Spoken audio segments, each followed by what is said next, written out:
Welcome to Electric Liberty Land, here on the Lions of Liberty podcast, your weekly shot of culture, comedy, and liberty with your host, Brian McWilliams.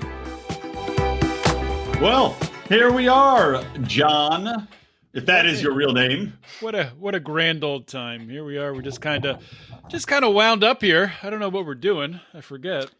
We're doing the Lord's work, man. That's what we're doing. We're doing the Lord's work by coming together here and answering questions that were posed to us because we had a call, and apologies it's taken so long to get to this. We've been busy people, but we put a call out and said, hey, if you write us a 5-star review on iTunes, we will do a special show wherein we answer your questions. So we got to go back a ways. I think the first one we're answering is from the end of July, but we were going to answer questions, and people can continue to do this. We will continue to answer these, every few months. So hopefully we'll try to do it quarterly, but write us a 5-star review on iTunes, pose a question, and ideally the 3 Lions of Liberty will answer it. However, we got big timed, didn't we, John?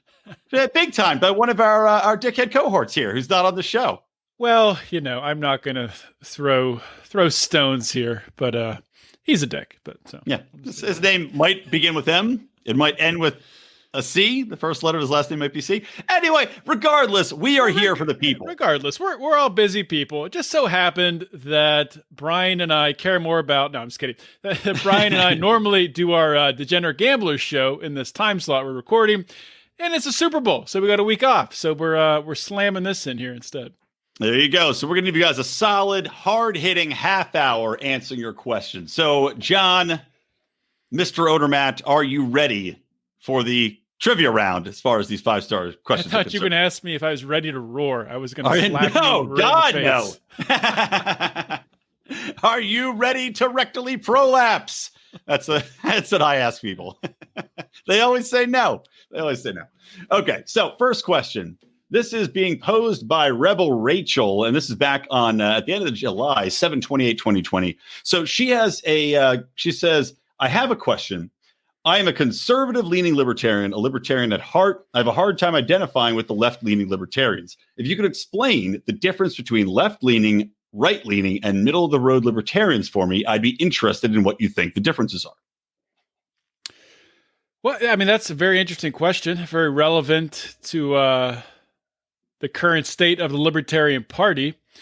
And I think it's difficult to pin down exactly what left libertarians are thinking. I'm not one myself, so it's hard to identify. I guess the way that I would approach this, and I can relate to Rachel in that I come from a conservative viewpoint. And when I talk about being conservative and also a libertarian, people say, well, how can you be a conservative and a libertarian? Well, it just means that I'm the type of conservative that, has certain values, but I don't want to enforce my values upon other people, like conservatives in the Republican Party would want to do. So it's perfectly acceptable to be a conservative and be a libertarian, just like it's perfectly acceptable to be a liberal or a left-leaning libertarian, as long as you are not trying to push those views and change the way that use the force of government to try to change or influence the way that people are acting. And I think probably the debate that people come back to, and where left libertarians, at least in my mind, have gotten sort of a bad name, is with the attacking of the Mises Caucus. And of course, Dave Smith debated Andy Craig on this program, I don't know, 2, 3, 4 months ago, whatever that was. I don't understand time anymore. But what it turns into is these left libertarians end up calling the rest of the Libertarian Party, or right libertarians, whatever, end up calling people like Dave Smith Nazis and names like that, just for the simple fact that someone like Dave Smith would say that, you know what, we believe in uncensored speech. And if somebody says something, that might be offensive or might rub people the wrong way, as long as you're not exerting force against someone else, it's perfectly fine to do that. So I don't know. What's your take on it, Brian? Well, I'll go a little bit more pragmatic because you took it I think a direction that needed to be discussed, but I'll go from it at it a little bit more, I think, simplistically when we're defining it. For me, I would say, I mean, I am a right-leaning libertarian, and what I view as right-leaning tends to be more in the pure vein of a Rothbardian libertarian, somebody that's more anarcho-capitalist and more towards the anarchical side. Mm-hmm. So for me, that's right-leaning. A centrist to me would be more of, I guess, the pragmatic caucus would be centrist, even though I find them to be attacking Mises as well, as Odie referenced. But I view a centrist more as sticking to the foundational principles, the non-aggression principle, but fairly simplistic in the way that they view things. Like they don't really want to upset the cart. Probably most of them are minarchists, for example, is a centrist libertarian to me. You're probably looking at people who don't necessarily want to wade into a lot of battles as far as taking on, the language of the left or fighting with necessarily cultural topics and race topics. There are more people that are looking at simply lessening the size of government, live and let live type of governance, and they don't really care about trying to force the issue to get us down to a pure anarcho state. Then on the left, you have people like, the socialists, like the Mike Shipleys of the world, and also people that, like Andy Craig's, who might be a little bit more willing to engage in the culture wars and are pushing for more equality on a level that we would not say is actually the application of equality. It's more of the social engineering aspect of left libertarianism. It's trying to be a little bit more, in my opinion, authoritarian, as enforcing a lot of cultural reflections that they feel need to happen. But in my opinion, also are violating a lot of the main issues that are involved within the non-aggression principle, because you are forcing people to adopt your way of looking at things, and you're trying to damage them by coming at them and calling them bigots and racists and whatever else. Now, how does that work out? I mean, do you think that sums it up pretty well, Odie? Yeah, I think maybe a piece of it too is, the view on property rights. I mean, really coming from the right view, or I shouldn't say it that way. The right view. Coming from the Rothbardian view, libertarianism is based in property rights. Property rights really is the foundation. And then you have on the left, that's sort of thrown out the window, as you have this rent is theft movement. Yeah. And they're willing to, get the government involved in order to, come down on the evil landlords and regulate things to an even playing field, things of that nature. And of course, everything's nuanced. Not everyone on the left thinks that way. Not everyone on the right. Yeah, we're speaking in broad terms, as is the nature of the question. Yeah. Okay, I think we did pretty well on that one. If we didn't, Rachel, have a friend write a 5-star review and ask for more clarification. You want to read the next question? No. Odie has no idea where we're going. He's like, I don't know. So you pulled these up. Where did you pull them up? I'm pulling up. I sent you a link. So these, I'm looking at the our Apple Podcast page. Gotcha. On my desktop. So the next one coming up is from Sir Thomas Fairfax II. It was left on 7/31/2020. He says, my question for the show is, while I'm a libertarian, I strongly disagree with keeping the American military neutral. Leaving many countries to their own devices could prove a huge error. If Iraq can build a hydrogen bomb, not only could they kill thousands of people, but they could knock the earth off its axis. If you doubt this, look it up. I don't know. I'm not going to look at whether or not the hydrogen bomb can knock the earth off its axis. However, I will take a stab at addressing the concern in the primary question. Are we even sure that hydrogen bombs are real? I mean, agreed. Was that an Owen Benjamin theory? Yes, that's definitely. I think he did a whole podcast with Dave Smith on that like a year or two ago. So, in regards to the military neutral, I mean, for me, and I think John, you and I might have had a little bit of difference in opinion on this back in the day at one point, but for me, I believe that the military absolutely has to be neutral. I don't believe in actually, I think I know what we settled on, which works both ways. But anyway, I believe that it has to be neutral. I don't think that we have a prerogative. I don't think we owe an obligation to any other nation to get involved in anything that they're doing.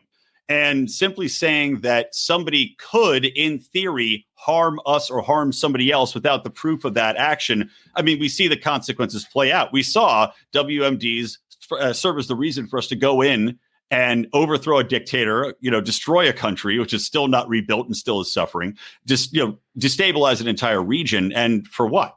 For nothing. Mm-hmm. You can't prove that the outcome is any better for us having gotten involved. And simply because somebody has a potential to develop a weapon doesn't mean they ever will. And also, our getting involved might in fact exacerbate that problem and spur on the creation of said weapon, which could lead to our own destruction.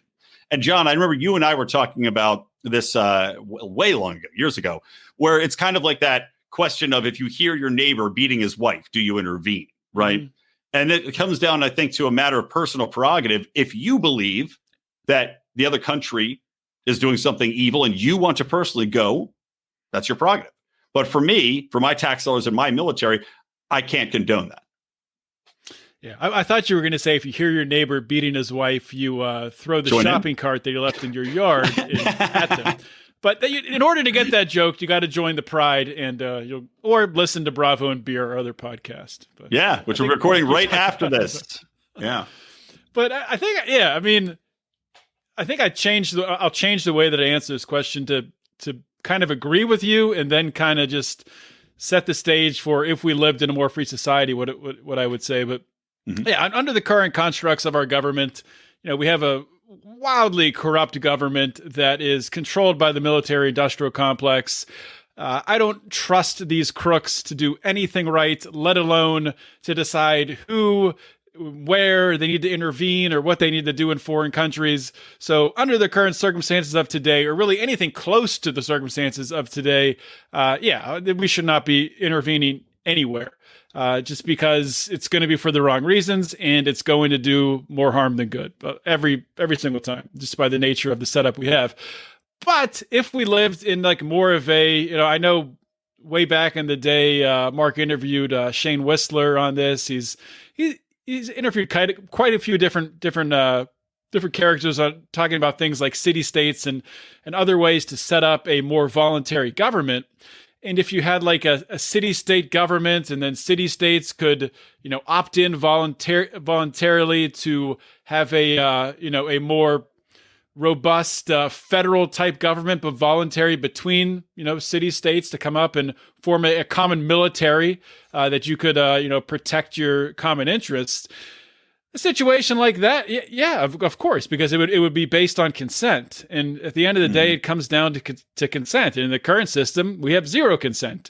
We have our tax dollars stolen from us, and if you've seen our "Taxation is Death" T-shirt, then you know what we're talking about. If you haven't seen it, go to lionsofliberty.store and go buy one, and your friends will love it. Actually, I was wearing one yesterday over at my friend's house, who is a Trump supporter. And he said, "I love that shirt. That shirt's awesome." So it's catching on. Taxation is dead. And then you punched him in the face and he said, "If you really loved it, you would have stopped Trump from bombing Yemen." Exactly.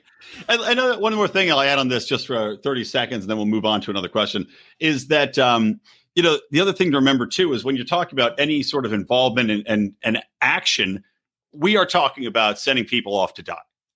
Your neighbors, your friends, your neighbors, your relatives, people you don't even know, but that didn't sign up for this specific action. And you are literally, as we say, taxation is death. The odds of everybody coming home safe and untouched is nil. Even in the Iraq war, where we dominated, right?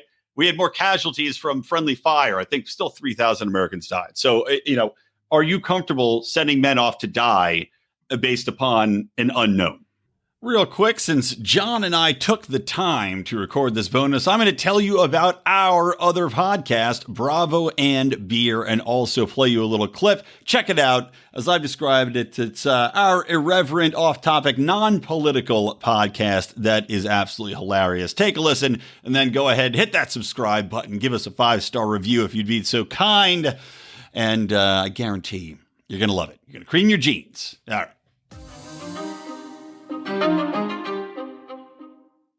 It was like one of the people, I swear to God, it was Weasel Tooth McHennessy that said it, but maybe it was somebody else.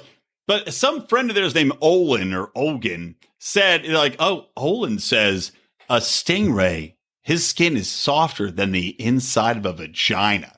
And then I think the dad was like, a bunch of things are. All right. When you're that rich, I guess you get to experiment, putting your dick in all sorts of shit. This guy just goes around with his billions, putting his dick into shit and seeing if it's softer than a vagina. You can have a worse life. I will say for a billionaire, the guy, other than, making fun of poor people in the last episode, he seems like a pretty decent human being. I don't know. Doesn't seem terrible. All he wants is a styrofoam cup and hot dogs.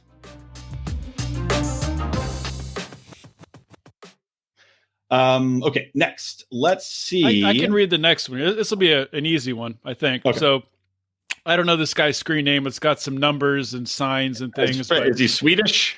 I say something. Basically, I don't know. A lot of runes. There's a lot of runes in his name. And we might be looking at different ones. I'm talking about the one that says these guys are great. And I see 7, a V symbol, money symbol. I don't know what you have on your screen. He says he's been listening for a while, loves interacting, and he started his own podcast called Utah Liberty Talk. That's a free plug. Free plug right there. You're welcome. Hopefully it's not dead. How sad would it be if we took so long getting back to him on this review show that he already gave up? He's dangling from a rafter with a noose around his neck and a note on his chest that said, "Why, Lions of Liberty, why?" Hopefully we're doing this review just in a nick of time to save his life. He's gonna hit play at his podcaster, step off the chair and be like, "Oh shit! No, try to get himself back off the news.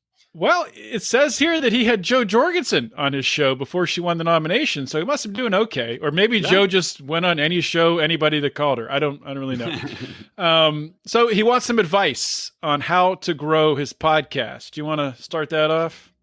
Oh, number one advice on how to grow a podcast is be ready to just be depressed and suck ass for about a good solid year.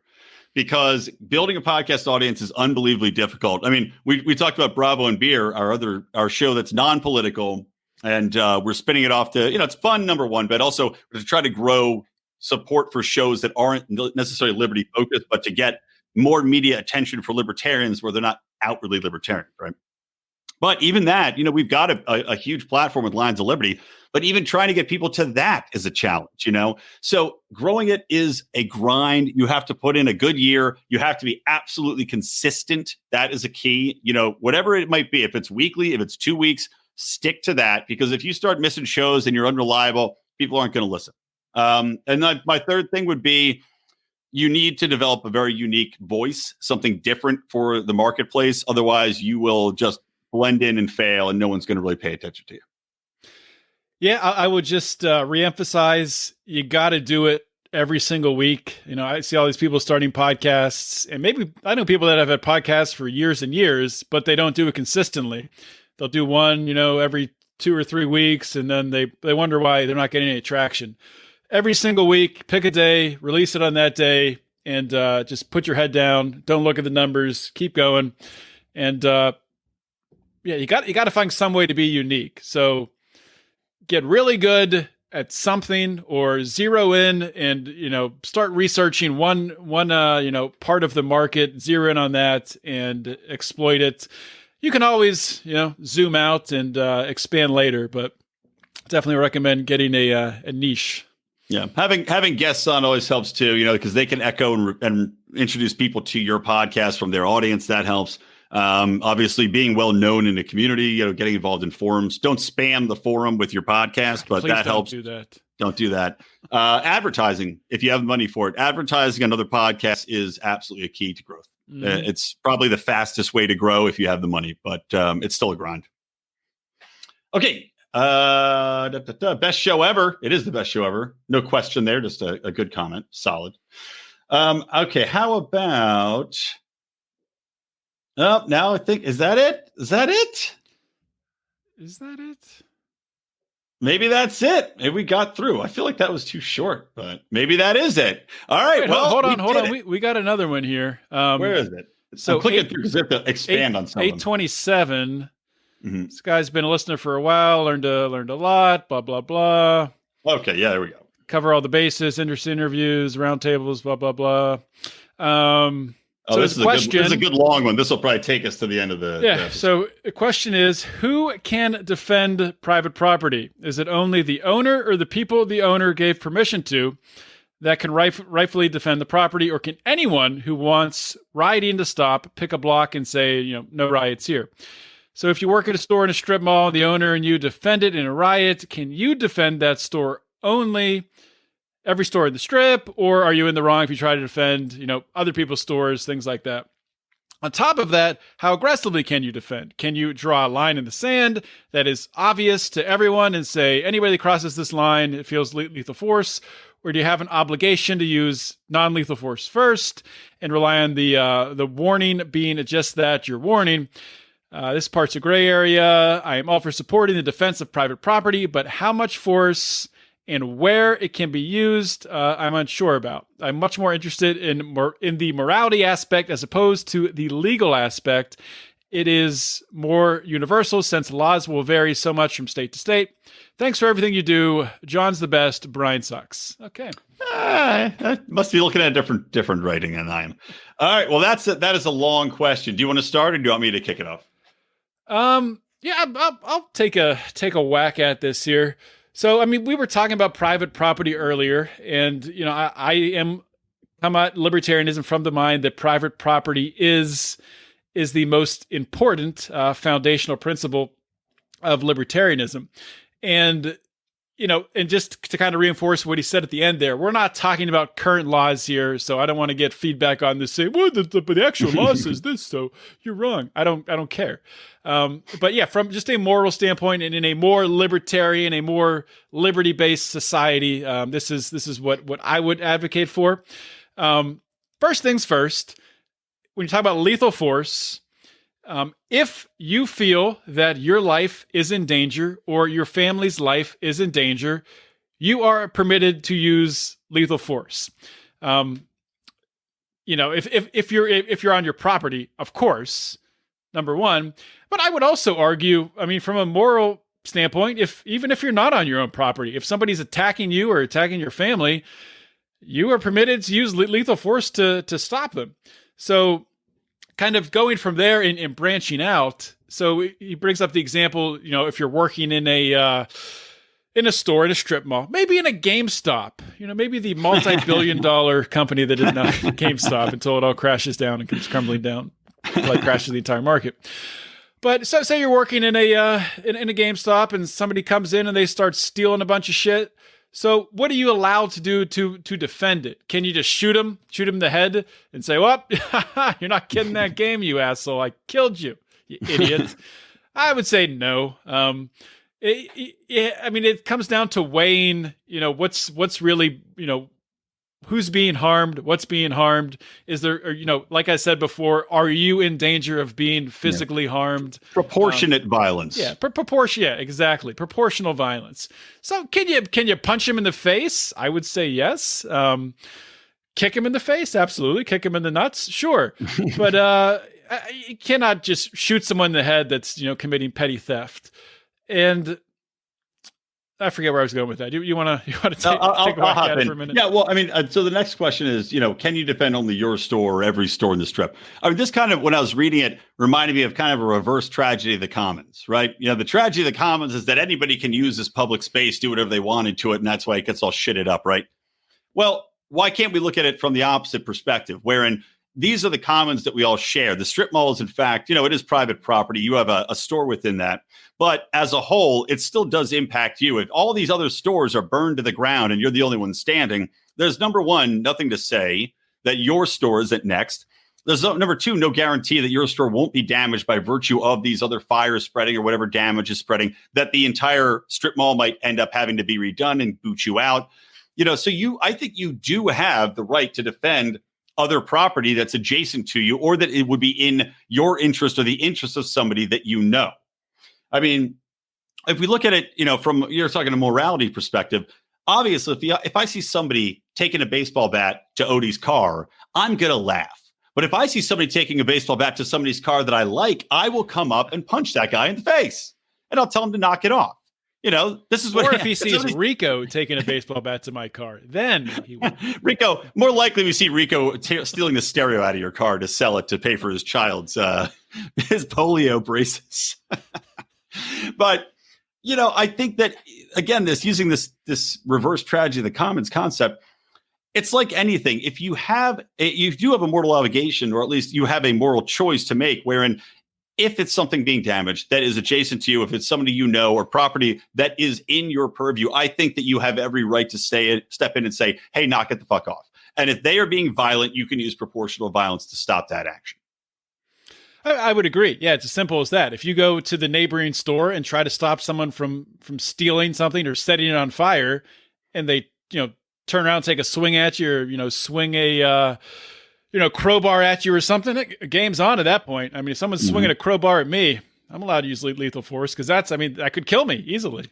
Yeah, exactly. And Odie put it exactly right before in regards to lethal force. Yeah. I mean, there's always that question, when do you pull? It's like the old six guns in the Cowboys, do you draw first?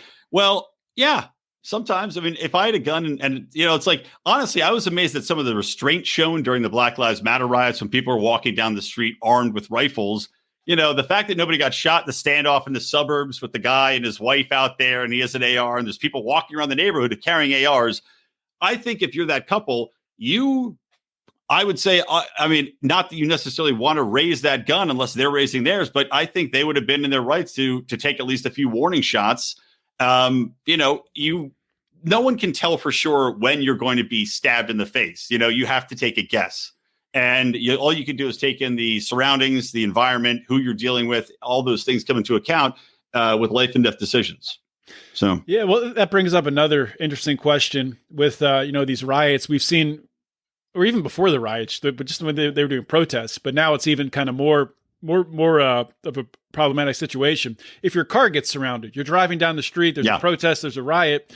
And there was a libertarian who was shot and killed, but he was in a crowd surrounding. I think he had his gun drawn. He did have his gun, shot. Yeah. Mm-hmm. And you know what? That honestly, if I'm in that situation, I'm in the car. If I'm in the car alone, maybe I act a little differently. But if I'm in the car, I have my family with me, I am going to be very much on edge. And if that car gets surrounded, I'm getting the fuck out of there. And if I have to run someone over, I don't care. I'll run people over. I'm getting out of there. I'm keeping my family safe. Amen. I agree completely. I think it's insane, the reactions to some of these people when they do get surrounded by mobs, and then they act furious when they run them over to get out of there. What do you think is going to happen if you surround somebody's car and start banging on it in a mob? What the fuck do you think is going to happen? Yeah. I mean, it's not smart. Not smart. It's just idiotic. Let's see. Anything else there? Yeah, I think we got it all. I think that was a good little episode. So, guys, we will do these. Somebody just posted a question as well. There's one more. Somebody just posted. How did they know? It's a dick posted from 2 days ago. I'm changing my question for Brian from Inferno 8. How do you feel now that Rob Schneider is going to do a part 2 on the Tom Woods show? Is that confirmed? That's my question for that. Is that confirmed? Wouldn't surprise me. I would feel that Rob Schneider has betrayed me, that he is a Judas, and that, I don't know, man.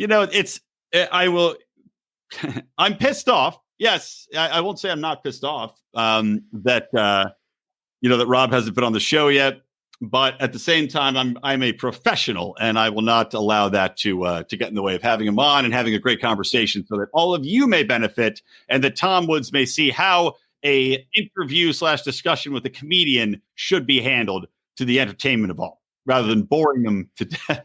I'll just say one thing. I mean, Tom Woods, love the guy, one of the greatest libertarians. Oh, we all love Tom. It's fantastic. Writes a new libertarian book in like a half hour, and he's like, it's just easy. I just write a book. But you know what? Who do you want to interview Rob Schneider? Tom Woods or Brian? I mean, come on. Exactly. I don't think I need to say anything else about that. Not even a question. And I think this. I can say that by the time this airs, because I'm going to put this out probably next Saturday, Odie, because we've had too many back-to-back Saturday shows.